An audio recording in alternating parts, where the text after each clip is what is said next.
هيسبرس قال أيضا إن هناك ما يشير إلى أن عدم كشف هذا الأستاذ الجامعي سابقا يعود إلى وجود شبكة علاقات مع مسؤولين نافذين عبر شبكة المصالح التي كونها من شهادات الماجستير التي يشرف عليها بحسب الموقع.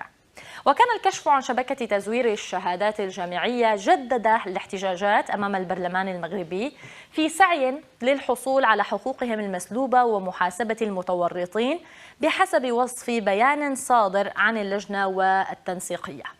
وكانت تقارير صحفية أشارت إلى تورط زوجة الأستاذ الموقوف وهي محامية في القضية التي تثير جدلا واسعا في البلاد وسط مطالبات بتوسيع التحقيق ليشمل أشخاصا في مناصب رسمية والتحقيق معهم بشأن أهليتهم لتلك المناصب. وكانت الثروة الكبيرة التي كونها الأستاذ الجامعي الموقوف من بين ما أثار الشبهات حوله ولفت نظر السلطات للأمر